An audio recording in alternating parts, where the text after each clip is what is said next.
प्रिय विद्यार्थियों, सुप्रभात। आज हम कक्षा 11वीं के हिंदी साहित्य में मुंशी प्रेमचंद द्वारा रचित ईदगाह कहानी का शेष भाग पढ़ने जा रहे हैं। पिछले 2 वीडियो में आपने इस कहानी को पढ़ा था। इस कहानी का एक छोटा सा भाग और है जिसे हम आज पढ़ने जा रहे हैं। आप लेखक से परिचित आप पहले हो चुके हैं। मुंशी प्रेमचंद के बारे में जरा से एक शब्द और आपको बता दूं कि इन्होंने अपनी रचनाओं में समाज की वस्तु स्थिति का वर्णन करने के कारण ही इन्हें श्रेष्ठ उपन्यासकार और कहानीकार के रूप में भी जाने लगा है। हालांकि चंद उपन्यास लिखे, लेकिन समाज की वस्तु स्थिति को बताने के कारण ही ये श्रेष्ठ उपन्यासकार कहलाए। चलो हम अपने पाठ पर आते हैं। पिछले वीडियो में आपने देखा था कि किस तरह से हामिद अपने महमूद, सम्मे या नूरे के साथ ईदगाह के मेले को देख करके आते हैं और किस तरह से हामिद एक चिमटा खरीदता है। बाकी बच्चे सब खिलौने खरीद के मिठाई खाकर अपने पैसे बर्बाद कर देते हैं, लेकिन हामिद अपने 3 मात्र पैसे जो लेके गया था अम्मा जान से, उस दादी माँ से, उन पैसों का केवल और केवल वो एक चिमटा ही खरीद के लाता है। और उस चिमटे को रुस्तुम हिंद की उपाधि, उस बच्चों की वार्तालाप से आपको पता चला था कि रुस्तुम हिंद की उपाधि मिलती है। बाकी सबके खिलौने चूर चूर हो जाने की संभावनाएं थी। अब इसका जब वो लौट करके घर आ जाते हैं तो फिर तीसरा दृश्य इस तीसरे वीडियो में आप पढ़ने जा रहे हैं। देखिए, अपनी पुस्तक निकालें और इसका आखिरी भाग देखें इस कहानी का। जब लौट करके वापस घर पहुंचते हैं तो 11 बजे गांव में हलचल मच गई। सारे मेले वाले ईदगाह से लौट करके वापस अपने गांव पहुंच चुके हैं। मेले वाले आ गए। मौसिन की छोटी बहन ने दौड़कर भिश्ती उसके हाथ से छीन लिया और मारे खुशी के उछली तो मियां भिश्ती नीचे आ रहे और सुरलोक से धारे अर्थात टूट गए। भिश्ती घर आते आते बहन के द्वारा झपट्टा मारने के कारण टूट गए। इस पर भाई बहन में मारपीट हुई। दोनों खूब रोए। उसकी अम्मा वह सुर सुनकर बिगड़ी और दोनों को ऊपर से 2-2 चांटे और लगा दी। देखिए, बच्चों के खिलौने का क्या ह्रास होता है। मियां नूरे के वकील का अंत उनकी प्रतिष्ठा अनुकूल उससे ज्यादा गौरवमय हुआ। वकील जमीन पर या ताक पर तो नहीं बैठ सकता, उसकी मर्यादा का विचार तो करना ही होगा। दीवार में 2 खूंटियां गाड़ी गई, उन पर लकड़ी का एक पट्टा रखा गया। पटरे पर कागज का कालीन बिछाया गया। वकील साहब राजा भोज की भांति सिंहासन पर विराजे।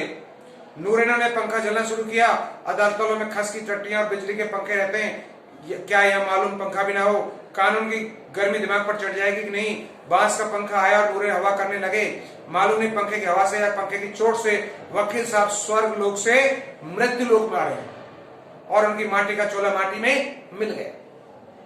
फिर बड़े जोर जोर से मातम हुआ और वकील साहब की अस्थि घूरे में डाल दी गई। अर्थात वकील साहब का भी राम नाम सत्य हो गया। खिलौना टूट गए। अब रहा महमूद का सिपाही। भिश्ती और वकील की क्या हालत हुई आपने देखी। तीसरा महमूद जो कि सिपाही खरीद के लाया था कि वे उसे चटपट गांव का पहरा देने का चार्ज मिल गया, लेकिन पुलिस का सिपाही कोई साधारण व्यक्ति तो नहीं जो अपने पैरों चले, वह पालकी पर चलेगा। एक टोकरी आई, उसमें कुछ लाल रंग के फटे पुराने चित्रे बिछाए गए जिसमें सिपाही साहब आराम से लेटे। नूरे ने टोकरी उठाई और अपने द्वार का चक्कर लगाने लगे। उनके दोनों छोटे भाई सिपाही की तरह से छोने वाले जागते लहो पुकारते चलते हैं अपनी तोतली आवाज के साथ। मगर रात तो अंधेरी होनी चाहिए। महमूद को ठोकर लग जाती है। टोकरी उसके हाथ से छूटकर गिर पड़ती है और मियां सिपाही अपनी बंदूक लिए जमीन पर आ जाते हैं और उसकी एक टांग में विकार आ जाता है। महमूद का आज ज्ञात हुआ कि ये अच्छा डॉक्टर है। उसको ऐसा मरहम मिल गया है जिससे वह टूटी टांग को आनंद फानंद में जोड़ सकता है। केवल गूलर का दूध चाहिए।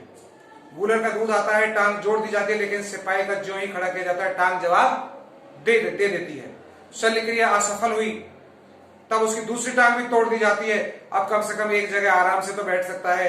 एक टांग से तो ना चल ही सकता था ना बैठ सकता था। अब वह सिपाही सन्यासी हो गया है। अपनी जगह पर बैठा बैठा पहरा देता है। कभी कभी देवता भी बन जाता है। उसके सिर पर झालरदार साफा खुरस दिया गया है। अब उसका जितना रूपांतर चाहो कर सकते हो। कभी कभी तो उसको बाट का काम भी लिया जाता है, यानी तोलने के लिए भी उस वजन को, पत्थर को, मिट्टी को काम में ले लेते हैं।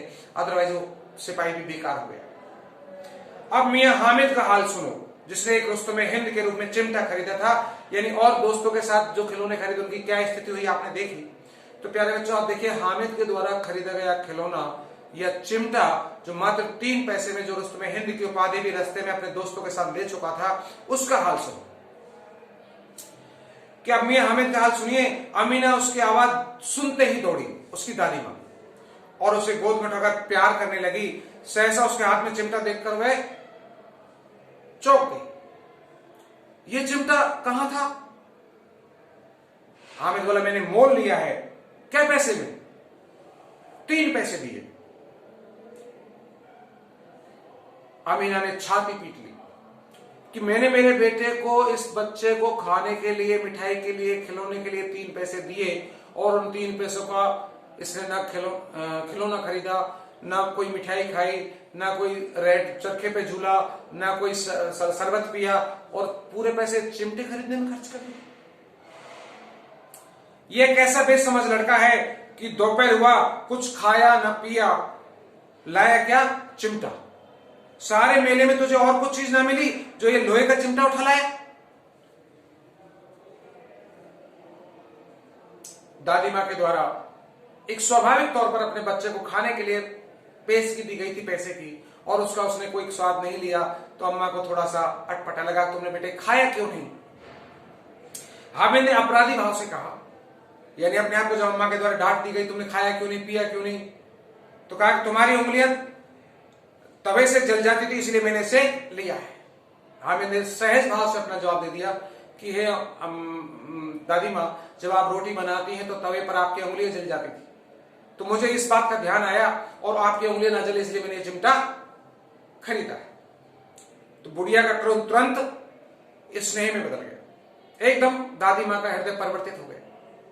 और स्नेह भी वह नहीं जो प्रगल्भ होता है, यानी पिघल जाता है, छूट जाता है, रह जाता है, वह अपनी सारी कसक शब्दों में बिखेर देता है। यानी बहुत से ऐसे भी स्नेह होते हैं जो अपनी बातों से कह करके अपने उस स्नेह को बता देते हैं, लेकिन अंदर ही अंदर वह मूक स्नेह था, खूब ठोस रस और स्वाद से भरा हुआ। बच्चे में कितना त्याग, कितना सद्भाव और कितना विवेक है। दूसरों को खिलौने लेते और मिठाई खाते देखकर उसका मन कितना ललचाया होगा।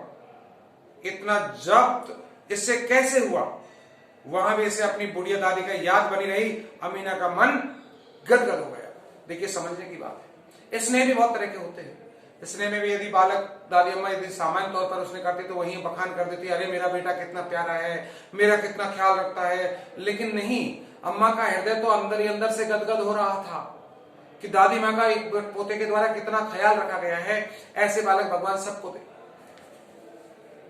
और अब एक घड़ी विचित्र बात हुई। हामिद के सिमटे से भी विचित्र। बच्चे हामिद ने बूढ़े हामिद का पार्ट खेला था। एक बच्चा था हामिद, लेकिन एक बूढ़े, एक जवान, एक समझदार हामिद का पार्ट प्ले किया। बुढ़िया अमीना बालिका अमीना बन गई। वह रोने लगी। पूरा दृश्य पलट गया। जो अमीना वृद्ध थी, बुजुर्ग थी, वो बालक बन गई, रोने लग गई। और हामिद एक बालक था जो वृद्ध बन गया, चुपचाप खड़ा रहा। दामन फैलाकर हामिद को दुआएं देती जाती थी और आंसू की बड़ी बड़ी बूंदें गिराती जाती थी। हामिद इसका रहस्य क्या समझता? सच बात है, हामिद बेचारा नन्हा बालक था। उसे क्या पता कि ये सब क्या हो रहा है। अमीना, दादी मां अपने झालर, अपने कपड़े, अपने दुपट्टे से उन्हें दुआएं देती जा रही है। और अपने दिवंगत बहू और बेटे की याद भी आज उन्हें सताती है। और वो ये समझती है कि आज मेरा ये नन्हा पोता ही मानो मेरे बेटे के रूप में ही मेरी सेवा का या मेरी जिंदगी का ख्याल रखता है। मुझे इस बात का बड़ा खुशी या सुख का अनुभव होता है। लेकिन छोटा हामिद, वो बालक हामिद, उस दृश्य को नहीं पहचान पाया। हालांकि अमीना दादी माँ उस सब रहस्य को जान रही थी और उसका हृदय प्रसन्नता और खुशी से आज इतना गदगद था कि कुछ कहा भी नहीं गया।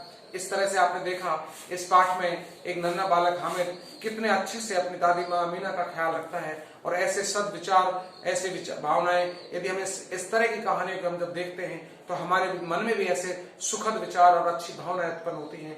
यही इस कहानी का उद्देश्य है। तो हमने देखा कि मुंशी प्रेमचंद के द्वारा ईदगाह इस कहानी के माध्यम से हमें कितनी अच्छी सीख या शिक्षा मिलती है। हर एक कहानी का यह उद्देश्य होता है, क्योंकि कोई भी कहानी या निबंध या नाटक जब प्रस्तुत किया जाता है तो उनके उद्देश्य को पहले ध्यान में रखा जाता है। तो मुंशी प्रेमचंद के द्वारा भी इस कहानी का यह उद्देश्य अपने सार्थक रहा। इसी के साथ आज ये पाठ समाप्त होता है। धन्यवाद।